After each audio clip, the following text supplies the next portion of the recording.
কিছু চাতুর্মাসের ব্রতের সম্বন্ধে বা বামনদেবের সম্বন্ধে কিছু আলোচনা করেছিলাম।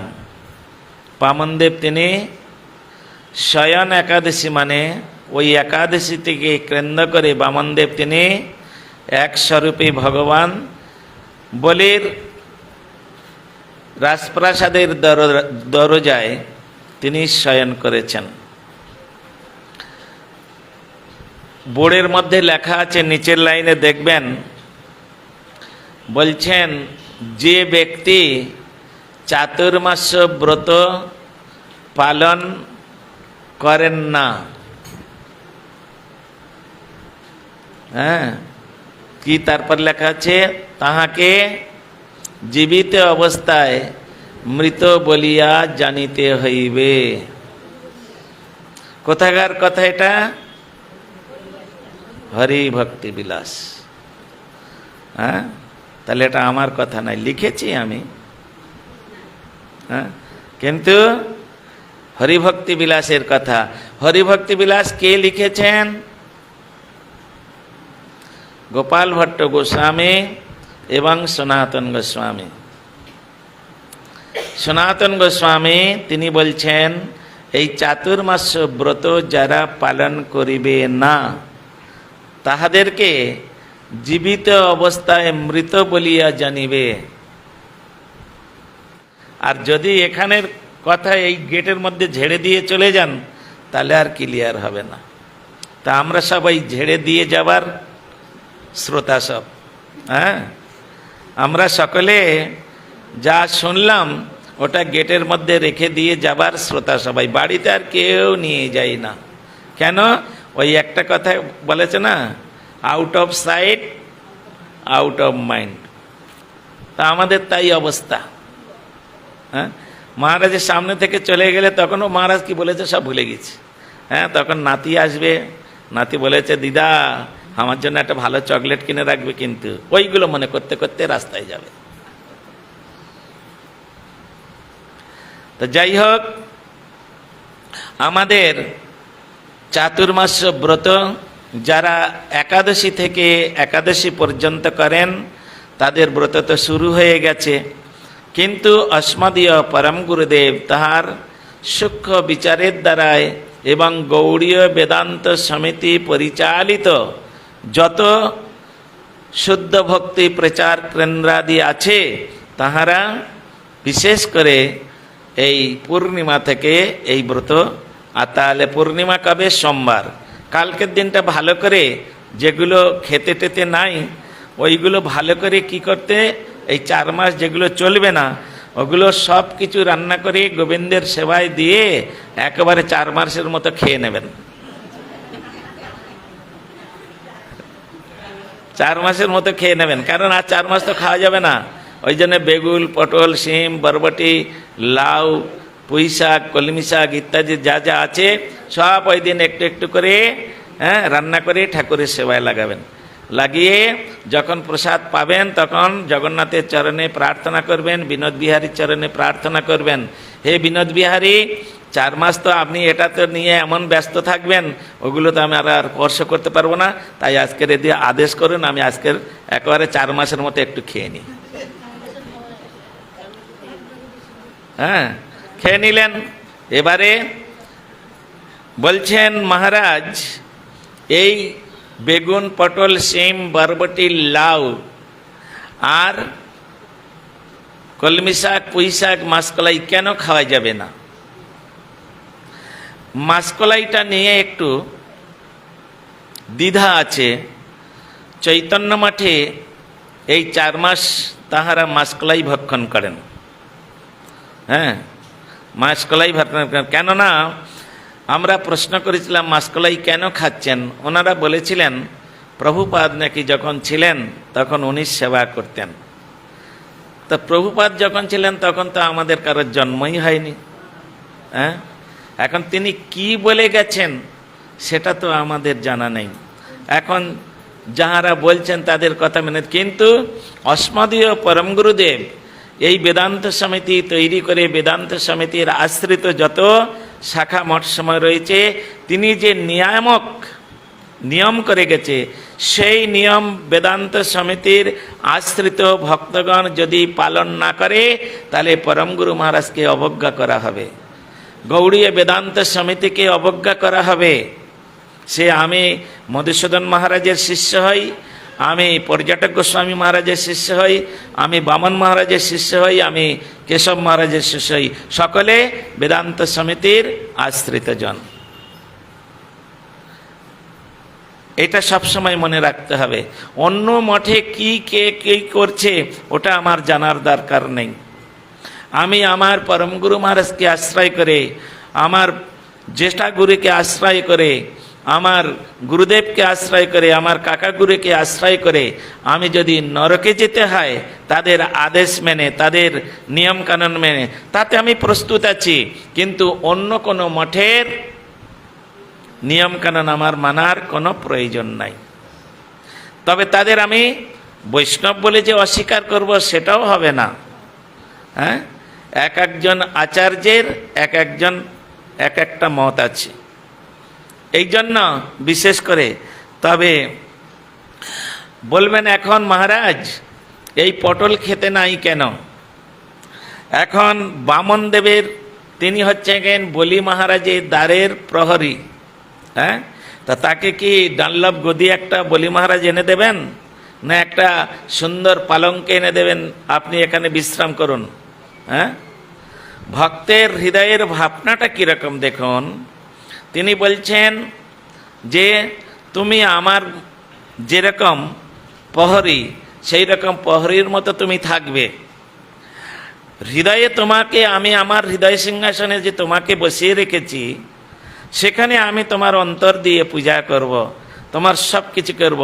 কিন্তু তুমি যে এখানে যদি এই প্রহরী রূপে, মানে সেখানে দারোয়ান রূপে তুমি যদি সেখানে খাট বিছনা পালঙ্ক এই সমস্ত ব্যবহার করো, ভবিষ্যতে ওই প্রহরীরা বা দারোয়ানরা ওই প্রকার আচরণ করবে, যার জন্য যৎ যৎ আচরিতি শ্রেষ্ঠ তত্তদ ইবৈতর জন সযৎ প্রমাণং কুরুতে লোকস্তদ অনুবর্ততে। সুতরাং প্রভু আপনাকে কিন্তু ওই রকমভাবে খাট বিছনা পালঙ্ক নিয়ে শোয়া চলবে না।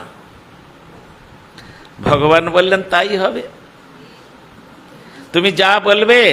হ্যাঁ, আরে মা যশোমতী কৃষ্ণকে কান ধরে পাক দিয়ে দিচ্ছেন,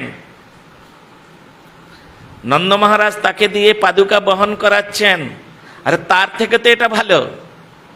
হ্যাঁ, তিনি তার কৃষ্ণকে বামনদেবকে কান ধরে মলে দিচ্ছেন না। তাহলে ভক্তের যে রস সেই সর্বোত্তম, বিচার করিলে তার আছে তারতম। হ্যাঁ, এই ভাবব না আমরা যে বলি মহারাজ এইরকম কেন, তার উপরে এইরকম, ভগবান তার ইষ্টদেব যদি হয় তার উপরে কেন এইরকম। এটা আমরা দাস্যরসের ভক্ত, আমাদের কাছে ওই রকম ভাব অনুভূতি হলেও কিন্তু ওখানে বলি মহারাজের হৃদয়ে ওই রকম ভাব অনুভূতি হচ্ছে না। কেন?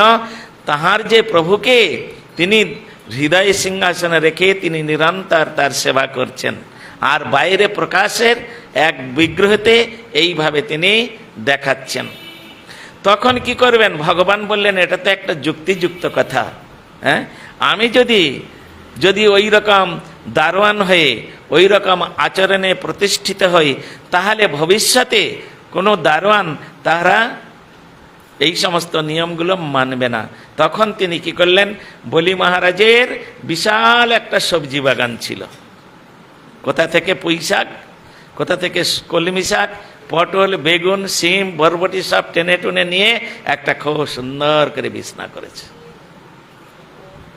হ্যাঁ, সুন্দর করে বিছনা করেছে। কি করবে? বলি মহারাজ তো দিচ্ছে না খাট পালঙ্ক।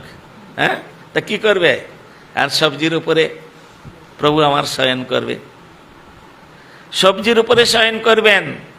সুন্দর করে পুঁই শাক পেতেছে, পুঁই শাকের ডাঁটাগুলো একটু মোটা মোটা, ওটা নিচে দিয়েছে, তার উপরে কলমি শাক দিয়েছে। হ্যাঁ, একটু নরম হয়ে গেল। যেমন আপনারা যখন ওই জাজিনের বানান, হ্যাঁ, নিচের নারকেল ছোবড়া দেয়, দিয়ে তার উপরে তুলো দিয়ে করে দেয়, সব যুক্তি আছে। তা ওই রকমভাবে পুঁই শাকের উপরে কলমি শাক দিয়েছে। আবার শুতে হলে তো দুই পাশে দুটো পাশ বালিশ লাগে, তখন কি করেছে, দুই দিকে দুটো বেগুন দিয়েছে। হ্যাঁ, বেগুন দিয়েছে, বেশ মোটা মোটা বড় বড় হাইব্রিড বেগুন এখন হয়েছে না, বেগুন দিয়ে দিয়েছে। আবার মাথায় কি দেবেন, একটা লাউ এনে কেটে লাগিয়ে দিল। হ্যাঁ, আবার দেখবেন যাদের একটু বাত বেদনা থাকে না, তারা ওই শয্যার উপরে একটু ডুমো ডুমো টাইপের কিছু একটা পেতে দেয়, শুতে আরাম লাগে। সেই জন্য পটল হ্যাঁ দিয়েছে তার মধ্যে, দিয়ে এইরকম ভাবে সুন্দরভাবে প্রভু আমার একদম আরামে শুয়ে পড়লেন। বাহ, এ তো দুগ্ধ ফেনে নেব শয্যার থেকে আরো ভালো হয়েছে। হ্যাঁ, বলে প্রভু একেবারে শুয়ে পড়লেন।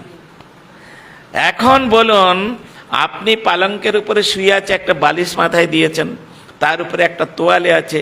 এখন ওই কোনো কারণবশত আপনার হয়তো কোনো একটা জিনিসের দরকার হয়েছে, প্রভু তো সব ওরকম শুয়েছে, আর যে ঘুমাচ্ছে তার বেডশিট নিয়েছে, এটা নিয়েছে, ওটা নিয়েছে সব।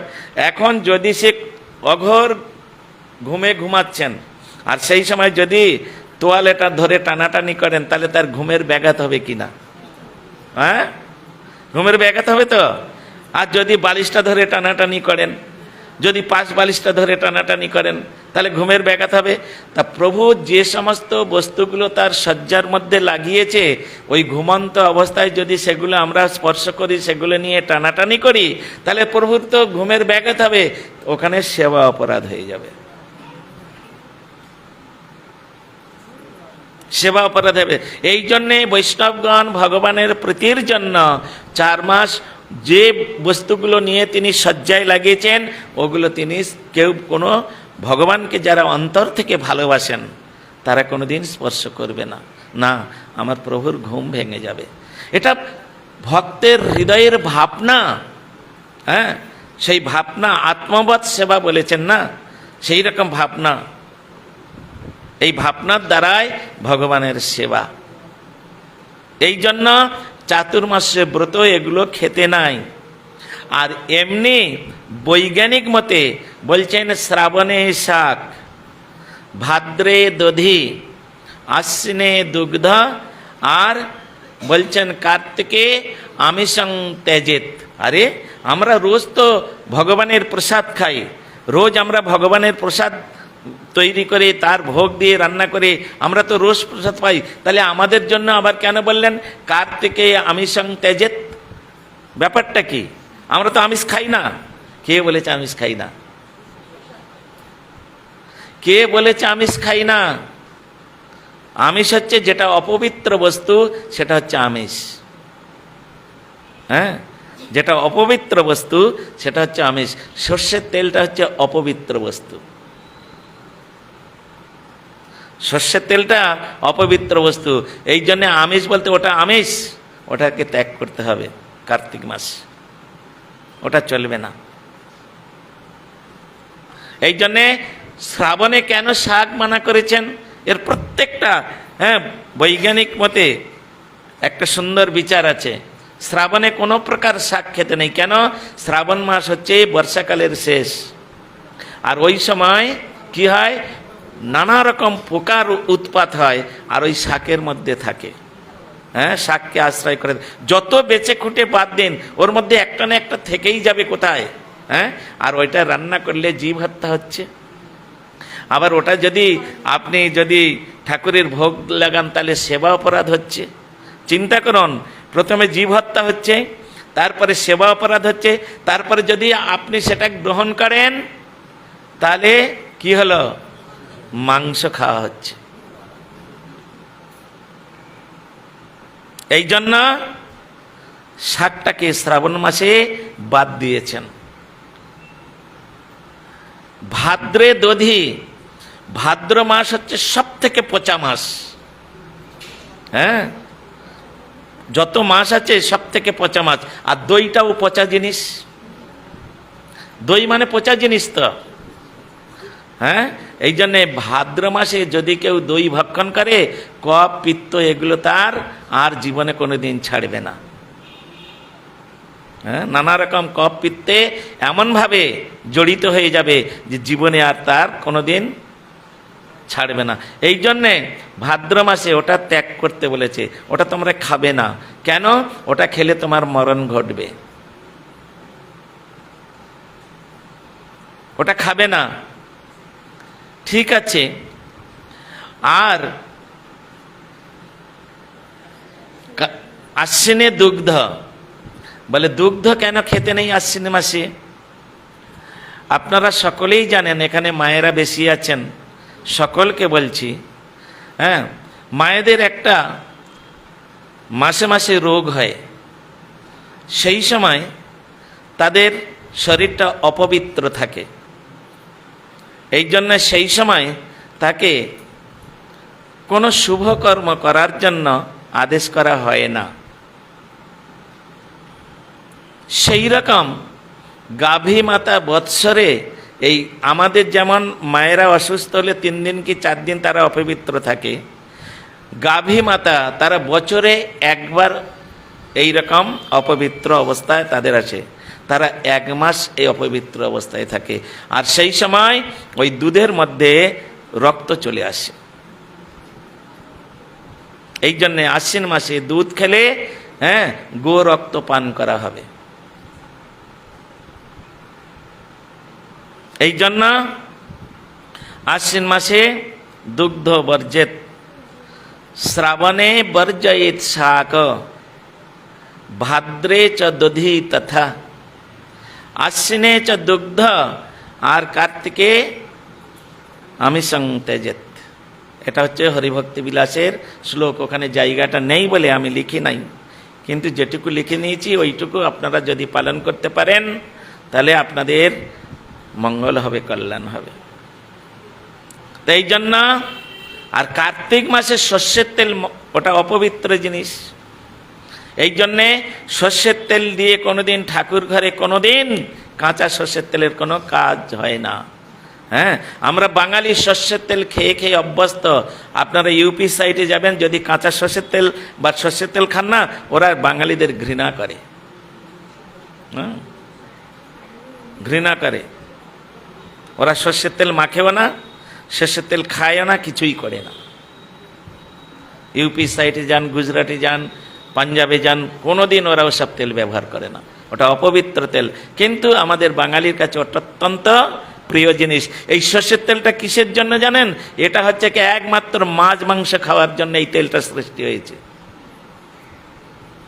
হ্যাঁ, এটা একমাত্র মাছ মাংস খাওয়ার জন্য এই তেলটা সৃষ্টি, খুব টেস্টি। ওই জন্য আমরা বাঙালি ছোটবেলা থেকে ওটা খেয়ে, আজ নয় গৌড়ী মঠে দীক্ষা নিয়ে ওটা ছেড়ে দিয়েছি, কিন্তু সর্ষের তেলটা তো আর ছাড়তে পারি না।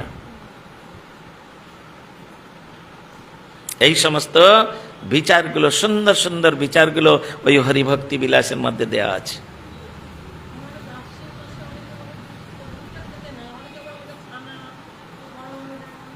অনেকে বলে, তোমার গুরুদেব বলেছে, তোমার গুরুদেব করেছে, তোমার মঠের বৈষ্ণবগণ করেছে। আমার কথা শোনো, তোমার মঠের বৈষ্ণবগণ করেছে? তোমার গুরুদেব যেটা করে গেছেন, তোমার গুরুদেবের আনুগত্যে যারা ভজন করছেন তারা যেটা করেছে তুমি সেটা করবে, এটা তোমার করা, তোমার সাধন ভজন। অনেকে বলেছে আমার তাতে কি হয়েছে, অনেকে তো অনেক কিছু করেছে, আমাকে তাই করতে হবে? একটু আগে বললাম তো, আমার গুরুদেবকে নিয়ে, আমার পরম গুরুদেবকে নিয়ে, আমার প্রভুপাদকে নিয়ে আমি নরকে যাব, তথাপি অন্যের নিয়ম আমি মানতে যাব না। একটু আগে বলে দে, এটা ভুলে যাও কেন? আমি গৌড়ীয় মঠের কথা বলছি না, আমি তোমার গুরুদেবের কথা বলছি। আমি গৌড়ীয় মঠে কে কি করছে আমার জানার দরকার নেই, আমি তো গৌড়ীয় মঠের কথা বলছি। মাধব মহারাজের মঠে সেখানে চিচিঙ্গা খান, তাই বলে তারা অবৈষ্ণব? চৈতন্য মঠে তারা হচ্ছে গাজর খায়, তাই বলে তারা অবৈষ্ণব? তা আমাকে সেটা করতে হবে? আমার গুরুদেব ওটা করেছেন, তাহলে ওটা গৌড়ী মঠ নয়? এত অল্পে বোঝো কেন? একটু বোঝার চেষ্টা করো, আমার কথাগুলো মাথায় নেওয়ার চেষ্টা করো, আমি কি বলতে চাচ্ছি। আমার গুরুদেব যেটা করেছেন, আমার পরম গুরুদেব যেটা করেছে, বেদান্ত সমিতির আন্ডারে আমি আছি, বেদান্ত সমিতির শিষ্য আমি। সুতরাং আমি তো একটু আগে বললাম আমি পর্যটক মহারাজের শিষ্য নাই, আমি কেশব মহারাজের শিষ্য নয়, আমি বামন মহারাজের শিষ্য নয়, আমি মধুসূদন মহারাজের শিষ্য নয়, আমি হচ্ছি নারায়ণ মহারাজের শিষ্য নয়, আমি বেদান্ত সমিতির শিষ্য। সেই বেদান্ত সমিতি কার প্রতিষ্ঠিত? পরম গুরু মহারাজের। তিনি নিয়ামক, তিনি যে নিয়মটা করেছেন আমার ওটাই পালনীয়। যদি আমি ব্যতিক্রম করি, কেশব গোস্বামী মহারাজকে অপমান করা হবে, বেদান্ত সমিতিকে অপমান করা হবে। আর যিনি কেশব গোস্বামী মহারাজকে অপমান করবেন, যিনি বেদান্ত সমিতিকে অপমান করবে, তিনি গুরুদেবকে অপমান করছেন, তিনি গুরুদেবকে অপমান করছেন। এই সমস্ত বিচারগুলো, এটা হচ্ছে ভজন রাজ্যের কথা। সাধক সাধিকাগণ এই জন্য সূক্ষ্ম বিচারে চলবেন। এই নয় যে চৈতন্য মঠে গাজর খাচ্ছে বলে তারা অবৈষ্ণব, এই নয়। সকলে সম্মান করিতে সকলে, তারা যে বৈষ্ণবোচিত সম্মান আমাকে দিতে হবে, কিন্তু তার আচরণটা আমি নিব না। হ্যাঁ, মাধব গোস্বামী মহারাজের মঠে চিচিঙ্গা চাষ করেন, তারা সেবা করেন। এক সময় গুরু মহারাজকে প্রশ্ন করেছিলাম, আমরা যদি কখনো পূজ্যপাদ মাধব গোস্বামী মহারাজের মঠে প্রসাদ পাই, তারা তো নিমন্ত্রণ করে। বিশেষ করে বেদান্ত সমিতির সঙ্গে শ্রী চৈতন্য গৌড়ীয় মঠের একটা ওতপ্রোত সম্বন্ধ সবসময় জড়িয়ে আছে। হ্যাঁ, সবসময় জড়িয়ে আছে। সেই মঠে যদি প্রসাদ পাওয়ার নিমন্ত্রণ হয়, সেখানে যদি চিচিঙ্গে রান্না করে তোমার পাতে দিয়ে দেয়, তুমি কি করবে? তখন মনে বললেন, ওটা হচ্ছে প্রসাদ, ওটা তুমি সরিয়ে রেখে দাও, কিন্তু তোমার নিয়ম ভঙ্গ করো না। ওটা তুমি সরিয়ে রেখে দিয়ে বাকিটা তুমি অন্য কিছু খাও, ওটা তোমার খেতে হবে, তার কি মানে আছে? বলে পাতে দিয়ে তাতে কি হয়েছে? প্রসাদ, ওটা তো অপবিত্র বস্তু নয়, ওটা পবিত্র বস্তু, তুমি খেও না, যেহেতু তোমার গুরুদেব সেবা করেনি। হ্যাঁ, তোমার পরম গুরুদেব সেবা করেনি। গুরু মহারাজ কি সুন্দর করে বুঝালেন। এই সমস্ত বিচারগুলো আমাদের নিতে হবে। চৈতন্য মঠে আমরা ডাক্তার দেখাতে যাই চেন্নাইয়ে, তো ওইখানে মঠে যাই, চেন্নাই ওইখানে চৈতন্য মঠের ব্রাঞ্চ রয়েছে, তা আমরা ওইখানে গিয়ে উঠি। ওখানের মহারাজরা আমাকে খুব ভালোবাসেন, আপনারা চিন্তা করতে পারবেন না। আমি ওখানে গিয়ে কীর্তন করি, পাঠ করি, সব কিছু করি। মহারাজরা খুব এমনকি কখনো কখনো রান্না করে চলে গিয়ে রান্নাও করি। একাদশীর দিন তারা সাবু সেবা করেন। হ্যাঁ, গাজর সেবা করছেন প্রতিদিন। গাজরের তরকারি হচ্ছে, আমরা ওই তরকারিটা খাবো না, যে তরকারিটার মধ্যে গাজর দিয়েছেন ওটা আমরা খাবো না, তাই বলে তাকে তো অসম্মান করা যাবে না, পাতে দিলেও সরিয়ে রেখে দাও।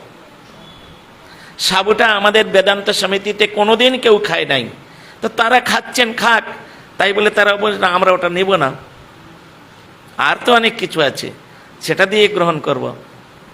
এই সমস্ত বিচারগুলো এই গুরু বৈষ্ণব, এই জন্যে এক একজন আচার্যের এক একটা অভিমত আছে। হ্যাঁ, শিষ্য কি করবেন? গুরুর আনুগত্য স্বীকার করবেন, গুরু কি করেছেন সেটাই স্বীকার করবেন। এটাই হচ্ছে শিষ্যের শিষ্যার কর্তব্য। সেই কর্তব্য থেকে যদি তারা বিন্দুমাত্র এদিক ওদিক চলে, তাহলে সে গুরু অবজ্ঞা হয়ে যাচ্ছে, তাদের গুরু অবজ্ঞা হয়ে যাচ্ছে। একজন আমাকে বলছেন, আমাদের তো উল্টো রথ দেখতে নাই, উল্টো রথ টানতে নাই। মানে সে গরুর মধ্যে গাধা। আমি বলবো তাকে, গরুর মধ্যে গাধা কেন? উল্টো রথ টানতে নেই কোথায় আছে? চৈতন্য চরিতামৃতের বর্ণনা আছে, দেখাতে পারবেন? চৈতন্য মহাপ্রভু পুরী থাকাকালীন সামনের রথ যখন সোজা রথ টেনে নিয়ে মাসির বাড়ি গিয়েছেন, মাসির বাড়ি থেকে আসার সময় তিনি রথ টানেননি? তাহলে মহাপ্রভু থেকে তুমি কি বড় হয়ে গেছে, সিদ্ধান্তবিদ হয়ে গেছ? স্বয়ং মহাপ্রভু তিনি রথ টেনে নিয়ে যাচ্ছেন জগন্নাথপুরীতে। কারণ যাদের ওই রকম নিম্ন ধরনের বিচার, সিদ্ধান্তবিহীন ব্যক্তি, অতত্ত্বজ্ঞ ব্যক্তি যারা, তাদের এই রকম চিন্তাগুলো হয়। মহাপ্রভু কি বলছেন? কৃষ্ণ লইয়া ব্রজে যাই এ ভব অন্তর। সব সময় তিনি এই কথা বলছেন। আমি দ্বারকার কৃষ্ণকে নয়, আমি মথুরার কৃষ্ণকে নয়, আমি সর্বদাই আমি ব্রজেন্দ্রনন্দন শ্যামসুন্দর কৃষ্ণকে, যার জন্য তিনি বলেছেন আনের মন অন্য মন, মোর মন বৃন্দাবন, মনে বনে এক করি জানি, যদি তোমার চরণোদয় মোর হৃদয় করা উদয়, তবে তোমার পূর্ণ কৃপা মানি। এগুলো সব গুরু বৈষ্ণবের কাছ থেকে শুনেছি। পূজ্যপাদ নারায়ণ গোস্বামী মহারাজ, পূজ্যপাদ ত্রিবিক্রম গোস্বামী মহারাজ, অস্মদীয় গুরুপাদ পদ্ম, সব সময় এগুলো তারা এই সিদ্ধান্ত নিয়ে তারা আলোচনা করতেন। সুতরাং আজকাল কতকগুলো সব পণ্ডিত হয়েছে, তারা এই সমস্ত নিয়মগুলো এখন চালু করছে। কোথায় আছে? আর আমাদের পঞ্জিকার মধ্যে লেখা আছে উল্টো রথ? দেখাতে পারবেন? আমাদের পঞ্জিকার মধ্যে লেখা আছে, গৌড়ীয় যে পঞ্জিকা, সেই পঞ্জিকার মধ্যে আছে পুনর্যাত্রা। পুনর্যাত্রা, সেখানে উল্টো রথ শব্দ ব্যবহার করা নেই তো। কিছু পড়বে না, কিছু জানবে না, যারা জানে তাদের কাছে যাবে না।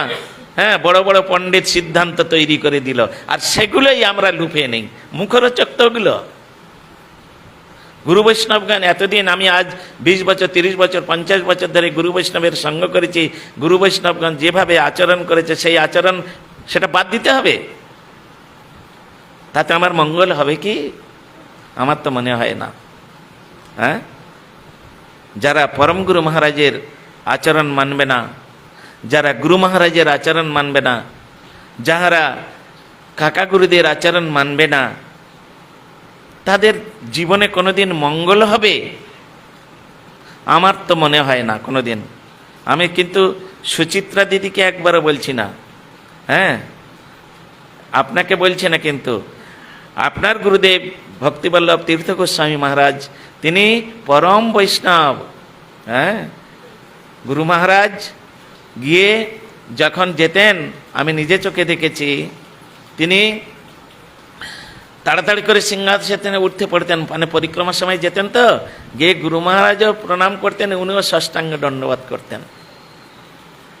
হ্যাঁ, তো যিনি আমার গুরুদেব, যাহাকে ষষ্ঠাঙ্গ দণ্ডবাদ করছেন, আর আমি তাকে অবৈষ্ণব বলে স্বীকার করবো কেন? সেই মঠে চিচিঙ্গা খায় বলে? এটা কোন ধরনের বিচার? এই জন্য কালকের আমি একটা কথা বলছিলাম, বারবার এই কথাটা বলতে চাই, বিচার করিয়া মনে ভক্তিরস আস্বাদনে মধ্যস্থ শ্রী ভাগবত পুরাণ। এত সহজ নয়। হ্যাঁ, বৈষ্ণব তত্ত্বটা, যতগুলো তত্ত্ব আছে সব থেকে বৈষ্ণব তত্ত্ব হচ্ছে জটিল তত্ত্ব এবং গুরুত্বপূর্ণ তত্ত্ব।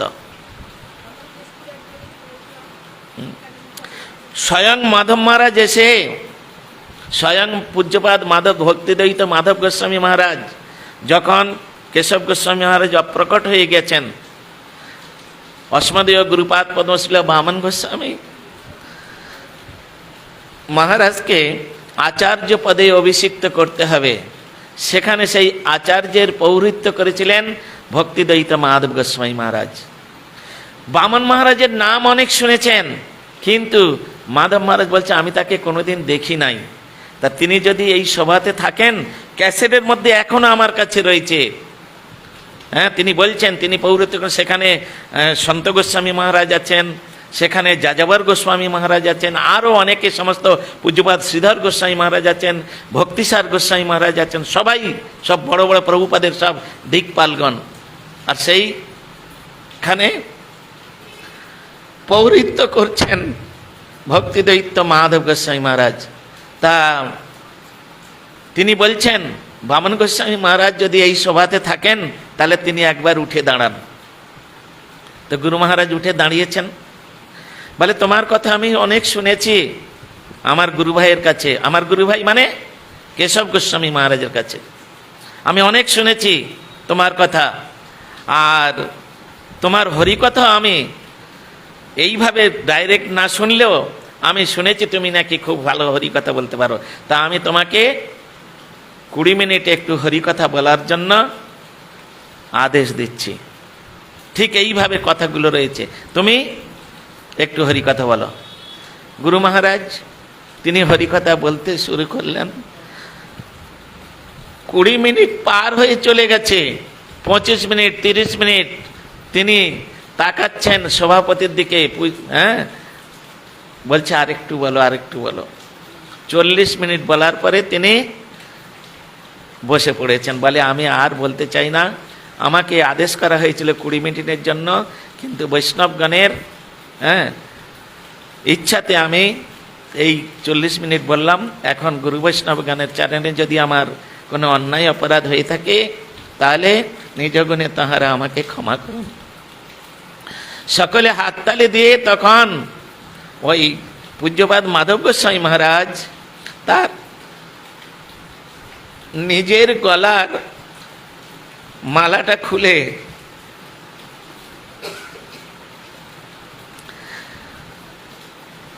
গুরু মহারাজের গলাতে পরিয়ে দিলেন। সভা থেকে উঠে গিয়ে পরিয়ে দিয়ে বলছেন, কেশব মহারাজ একজন উপযুক্ত ব্যক্তিকে বেদান্ত সমিতির আচার্য করে গেছে। আমি তোমায় আশীর্বাদ করছি, তুমি নির্ভীকভাবে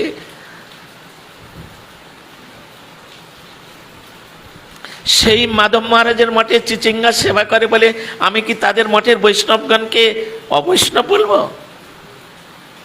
এটা কোন ধরনের বিচার?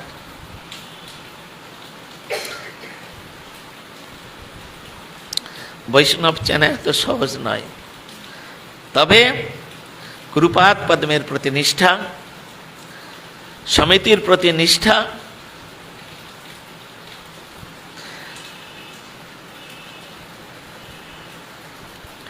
রাখার জন্য আমাকে এই নিয়মটাকে অবলম্বন করতে হবে।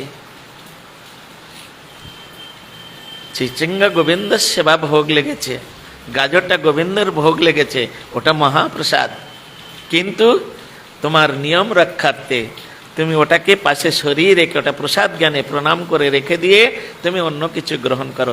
এটাই হচ্ছে কর্তব্য সাধক সাধিকার।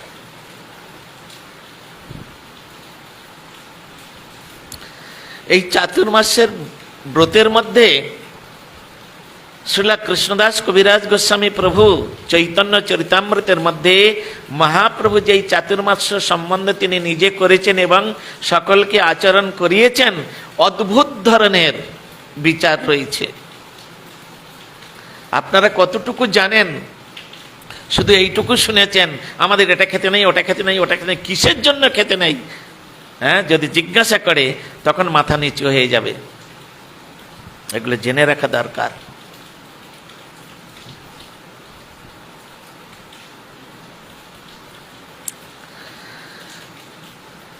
এই জন্য তো সনাতন গোস্বামী গোপাল ভট্ট গোস্বামী বললেন, যে ব্যক্তি চাতুর্মাস্য ব্রত করে না তিনি জীবিত অবস্থায় মৃত বলে জানিবে, তার বেঁচে থাকার কোনো অধিকার নেই। হ্যাঁ, যারা ভজন করেন না তাদের জন্য বলছি না আমি, মা, আপনারা কেউ মনে ব্যথা পাবেন না। যারা ভজন করব বলে স্বীকৃতি নিয়েছেন, গুরুপাদ পদ্মের কাছে আশ্রয় করেছেন, আমি তাদের কথা বলছি, তাদেরকে শাসন করছি, তাদেরকে সাবধান করছি। যারা এখনো ভজনে প্রবেশ করতে পারেননি তাদের জন্য কিন্তু আমি বলছি না। তারা তো উচ্ছৃঙ্খল হয়ে আছে, তারা তো অসাবধান হয়ে আছে, তাদের সাবধান করা যাবে না। তুমি সাধু হতে চেয়েছো, তোমাকে আমি শাসন করছি, সাধু সাবধান। এই সমস্ত সুন্দর বিচারগুলো আমাদের, এটা একমাত্র এই সরস্বতী নিঃসৃত ধারায় যারা ভজন করেন তাদের মধ্যে আছে এই সমস্ত বিচার। যারা সরস্বতী নিঃসৃত ধারায় ভজন করেন না তাদের জন্য এসব কথা নয়।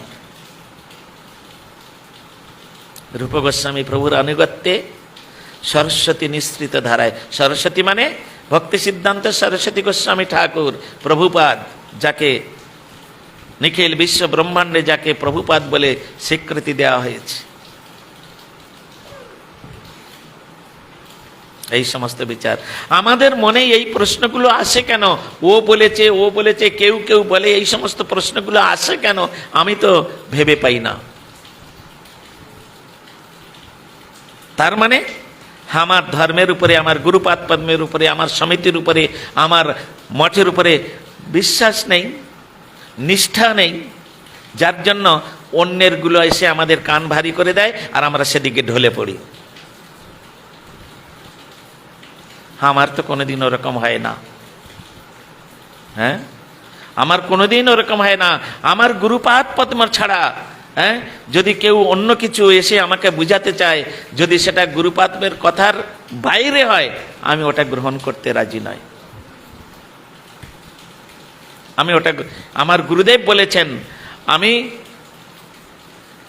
গুরু মহারাজের কাছে শুনি, গুরুদেব বলছেন, মানে তার গুরুদেবের কথা, পরম গুরুদেবের কথা বলছেন, আমি গুরু মহারাজের কাছে শুনেছি বিশ্বের সমস্ত ধর্ম প্রচারকগণ একদিকে আর আমি আমার প্রভুপাদকে নিয়ে একদিকে। হ্যাঁ, আমার প্রভুপাদের সঙ্গ করে প্রভুপাদকে নিয়ে যদি আমার অনন্তকাল নরকে যেতে হয়, আমি নরকে যাব, তথাপিও অনন্ত কোটি ব্রহ্মাণ্ডে যত বৈষ্ণব আছে সমস্ত বৈষ্ণবকে নিয়ে আমি বৈকুণ্ঠে যেতে রাজি নয়। কতটুকু গুরুর প্রতি নিষ্ঠা, হ্যাঁ, তার গুরুপাদ পদ্মের প্রতি কতটুকু নিষ্ঠা, সেই কথাটা গুরুপাদ পদ্ম বলেছেন। হ্যাঁ, সেই কথাটা গুরুপাদ পদ্ম বলেছেন। সুতরাং এসব তো চিন্তা ভাবনার কথা, এসব তো সাধন ভজনের কথা, এটা তো হৃদয় থেকে উপলব্ধির করার কথা। কেন আমরা এদিক ওদিক ছোটাছুটি করি, ধোড়া সাপের মতো এর কাছে ওর কাছে তার কাছে যাই, ও একরকম কথা বলে ও একরকম কথা বলে, সেটা কর্ণকুহারে প্রবেশ করি, উল্টো পাল্টা চিন্তা ভাবনা করি? এটা কোথায় আছে, কোন শাস্ত্রে আছে? আমি তো ভেবে পাই না। এই সমস্ত বিচারগুলো এটা একমাত্র গৌড়ী এসে, এটা কেশব গোস্বামী মহারাজের বিচার। হ্যাঁ, প্রভুপাদের যত আপনারা শুনেছেন, প্রভুপাদের জীবনী পড়েছেন, পরমগুরু মহারাজের জীবনী যারা পড়েছেন, সাদা কাপড়, ত্রিকচ্ছ কাপড় পরে, তিলক করে, একদম ধপধপে ফেনফেনে ধুতি কাপড় পাঞ্জাবি পরে কাঁঠাল তলায় চেয়ারে ঠ্যাংয়ের উপরে ঠ্যাং দিয়ে বসে থাকতেন। প্রভুপাদ তখন প্রকটিত আছেন। চৈতন্য মঠের তিনি স্টেট ম্যানেজার, স্টেট ম্যানেজার। বড় বড় সন্ন্যাসীরা যখন সন্ধ্যাকালীন আরতি সমাপ্ত হয়ে গিয়েছেন, প্রভুপাদের কাছে সকলেই প্রণাম করতে যান। ওখানে প্রভুপাদের ভজন কুটির, কাঁঠাল গাছের সামনে ভজন কুটির। প্রভুপাদের ভজন কুটিরে প্রণাম করতে গিয়ে ওই বিনোদ বিহারী ব্রহ্মচারীকে প্রণাম করেন। সব বড় বড় সন্ন্যাসী, হ্যাঁ, লাল কাপড় সন্ন্যাসী, আর ইনি সাদা কাপড় ব্রহ্মচারী। তখন সবাই প্রণাম করেন। কলকাতা থেকে কোনো এক অফিসার গিয়েছিলেন, এই দৃশ্য দেখে তিনি প্রভুপাদের কাছে প্রশ্ন করেছিলেন, ওখানে একজন সাদা কাপড় ব্রহ্মচারী বসে আছে, উনি কে? বড় বড় সন্ন্যাসীরা তাদেরকে গিয়ে প্রণাম করছেন, হ্যাঁ, উনি কে? আবার তার মধ্যে কোনো একজন সন্ন্যাসী এসে প্রভুপাদের কাছে নালিশ করেছিলেন, নালিশ করেছিলেন, আমরা তো সকাল সন্ধ্যায় আপনাকে আরতির পরে প্রণাম করতে আসি, কই বিনোদদাকে তো কোনোদিন দেখি না।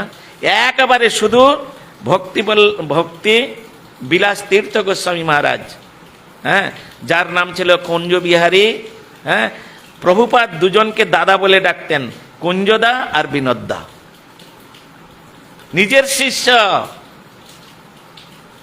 আর সকলেই তিনি ইউনিভার্সাল দাদা বিনোদদা, সকলে তাকে বিনোদদা বিনোদদা করতেন। সেই ব্যক্তি তখন প্রভুপাদ বলছেন, আপনি ওনাকে চিনবেন না, হ্যাঁ, উনি হচ্ছেন, শুধু এইটুকু বলে দিয়েছিলেন, উনি হচ্ছেন এই চৈতন্য মঠের স্টেট ম্যানেজার, এটুকু জেনে রাখুন। যে সন্ন্যাসী এসে প্রভুপাদের কাছে নালিশ করছেন, আমরা তো প্রতিদিন আপনাকে সকাল সন্ধ্যায় এসে প্রণাম করি, কই বিনোদদাকে কোনোদিন তো দেখি না। তখন প্রভুপাদ একটা কথা বলেছিলেন, তোমরা দিনের মধ্যে কতবার আমাকে প্রণাম করো? সকালবেলায়, সন্ধ্যাবেলায়, দিনে দুবার? বলে হ্যাঁ তাই। বলে বিনোদ আমাকে সারা দিনে শত শতবার প্রণাম করে।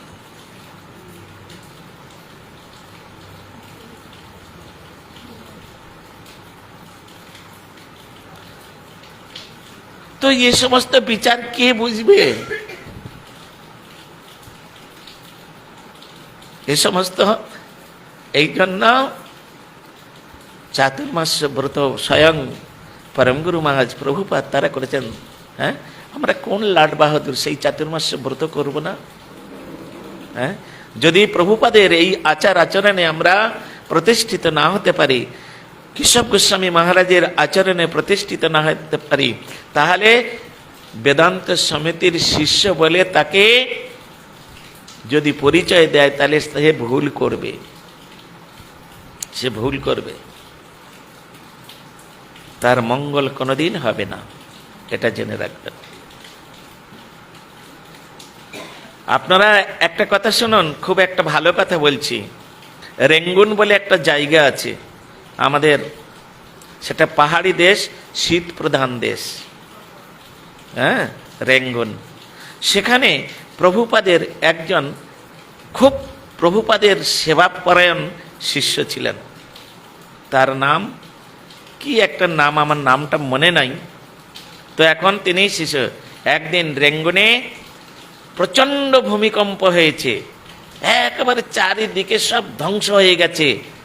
হ্যাঁ, সেই প্রভুপাদের যিনি শিষ্য ছিলেন তিনি দেখছেন সকালবেলায় উঠে যে চারিদিকে সব একদম ধ্বংসস্তূপ। হ্যাঁ, সব বাড়ি ঘর পড়ে, কিন্তু তার বাড়িটা টিলার উপরে ঠিক দাঁড়িয়ে আছে,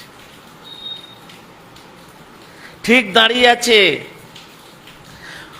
ভক্তি সিদ্ধান্ত সরস্বতী ঠাকুর কুঞ্জবিহারী প্রভুকে বলছেন, একবার খবরটা নেড়ে শুনলাম রেঙ্গুনে ভূমিকম্প হয়েছে, ওই প্রভু কেমন আছেন? হ্যাঁ, যখন খবর নিলেন তিনি বললেন, আমি তো কিছু বুঝতে পারি নাই,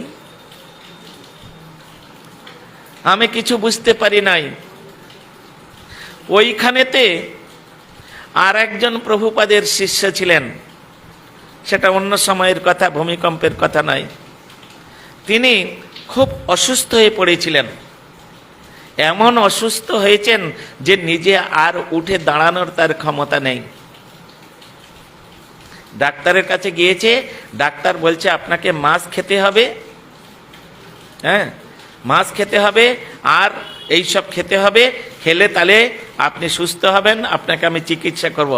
তিনি বললেন, ডাক্তারবাবু আমি 40 বছর গুরুপদাশ্রয় করেছি, আর 40 বছর এগুলো আমি স্পর্শও করি নাই, তা আপনি এগুলো আমাকে খেতে বলছেন, আমার তো রুজবে না।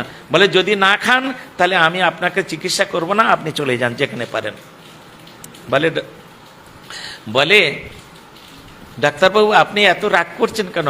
আরও তো অনেক কিছু আছে, দুধ খেতে বলুন, ছানা খেতে বলুন, ঘি খেতে বলুন, আমি সব ব্যবস্থা করব, কিন্তু আপনি ওটা বলেন না, না যদি আপনি মাছ খেতে পারেন তাহলে আমার কাছে চিকিৎসা করতে আসবেন, আর তা নাহলে আসতে হবে না। তিনি তখন বলে আসলেন, ঠিক আছে আমার গুরুদেব আছেন, হ্যাঁ আমার গুরুদেবের কাছে আমি জেনে নেই, গুরুদেব যদি আমায় আদেশ দেন তাহলে আমি আপনার কথা শুনব।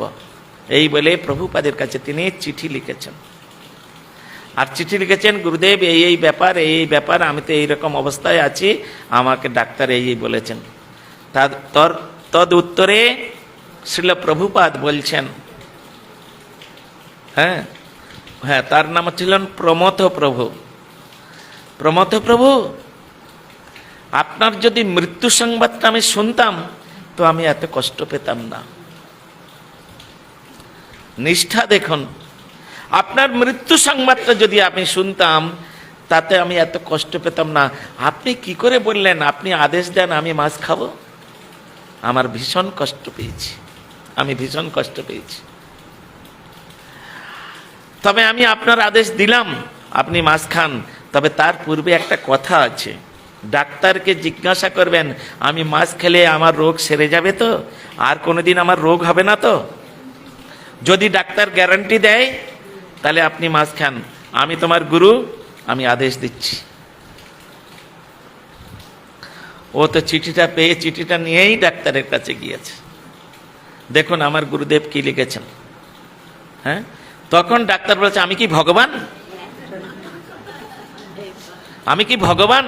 তোমার আর কোনোদিন রোগ হবে না, তোমার রোগ সেরে যাবে? হ্যাঁ, তাহলে বলছেন ডাক্তারবাবু, আমার যদি রোগ সেরে যাবে আপনি গ্যারান্টি না দিতে পারবেন, আমার আর কোনোদিন রোগ হবে না এই গ্যারান্টিটুকু যদি আপনি দিতে না পারবেন, তাহলে আমার ধর্ম নষ্ট করছেন কেন?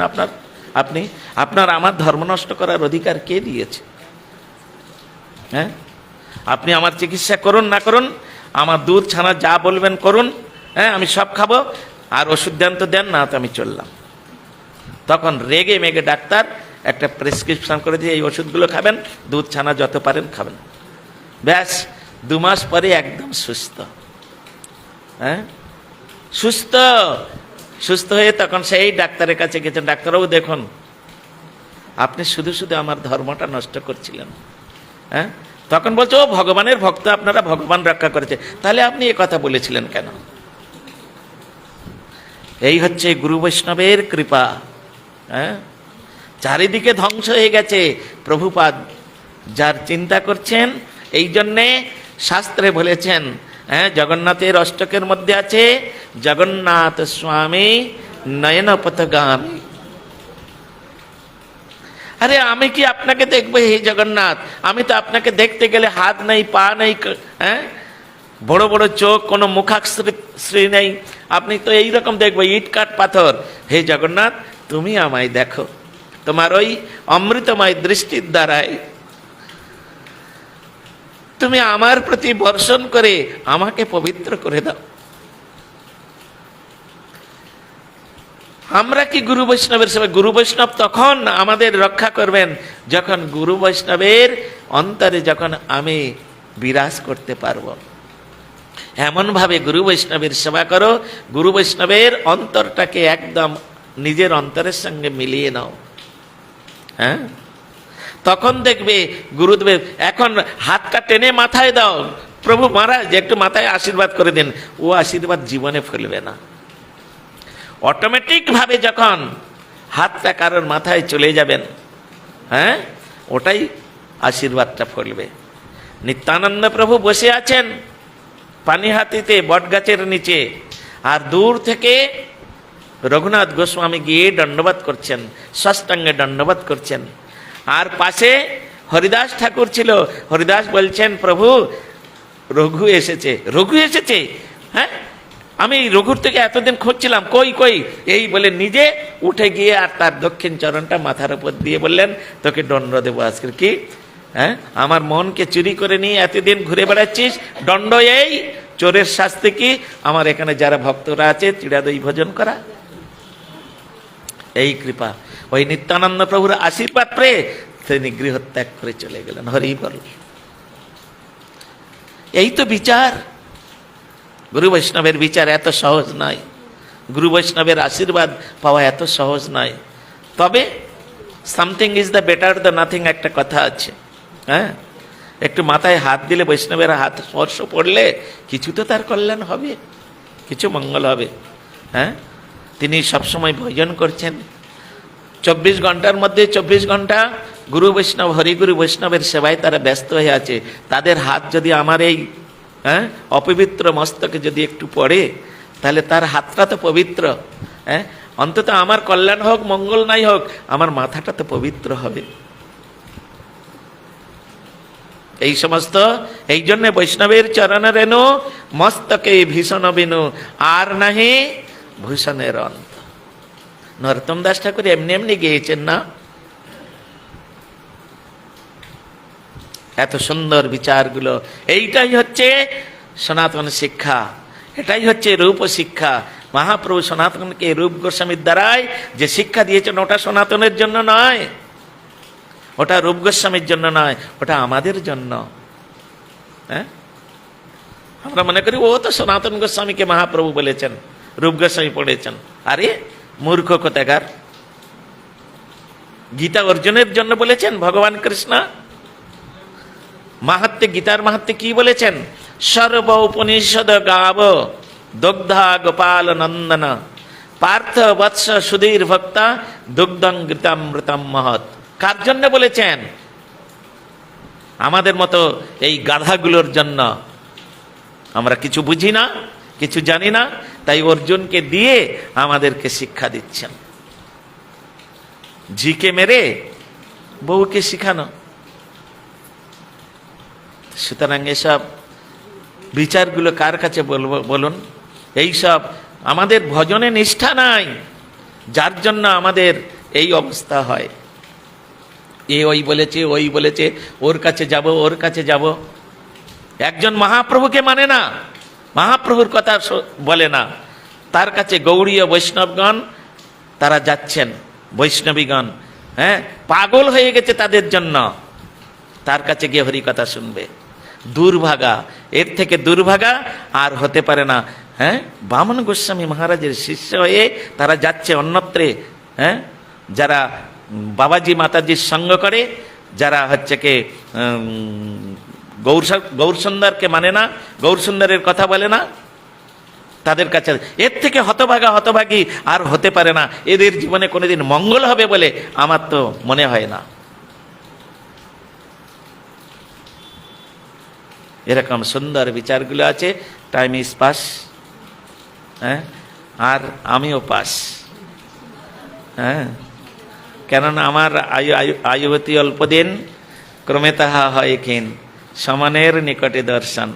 আমার তো চলে যেতে হবে, উপায় নাই। তা সুতরাং আবার আপনাদের কাছে আসব। আপনাদের অনেক কিছু বললাম, বকাবকি করলাম, গালমন্দ দিলাম, তা আমাকে সবাই, আমি কৃতাঞ্জলি পুটে সবার কাছে ক্ষমা প্রার্থী, সকলে আমাকে ক্ষমা করবেন। আবার আমি কখন আসবো গো? হ্যাঁ, নিয়ম সেবার মাসের আগেই চলে আসবো, চিন্তা নেই।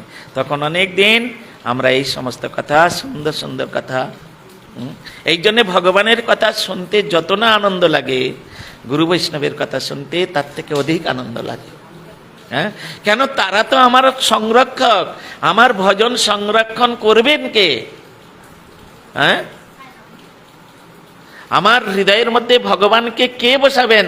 গুরু বৈষ্ণবগণ বসাবেন। ভগবানের পূজা করলে ভগবান আপনার হৃদয়ে কোটি কল্প ভজন করলে তথাপিও আসবে না, যদি গুরু বৈষ্ণবের কৃপা না হয়। হ্যাঁ, তাই তো চৈতন্য চরিতামৃতের মধ্যে শ্রীকৃষ্ণ দাস কবিরাজ গোস্বামী বললেন, যে বৈষ্ণবের সেবা হইতে অচিন্ত্য কৃষ্ণ পাই, সে বৈষ্ণবের সেবা বিনা আর কিছু নাই। স্পষ্ট ভাষায় লিখে দিয়েছে। এই জন্যে যত পারেন বৈষ্ণবের সেবা করার চেষ্টা করবেন। বৈষ্ণবের সেবা শুধু কাজু বাদাম কিশমিশ এনে দিলে বৈষ্ণবের সেবা নয়। আম কাঁঠাল এনে দিলে, টাকা পয়সা পকেটে গুঁজে দিলে ওটা বৈষ্ণব সেবা নয়। বৈষ্ণবদের আদেশ পালন করাই যথার্থ বৈষ্ণব সেবা। সেই বৈষ্ণবের আদেশ যদি আমি পালন করতে না পারি, তাহলে আমার মতো দুর্ভাগার কেউ নাই। বাঞ্ছা কল্পতরুভ্যশ্চ কৃপা সিন্ধুভ্যৈব চ পতিতানাং পাবনেভ্যো বৈষ্ণবেভ্যো নমো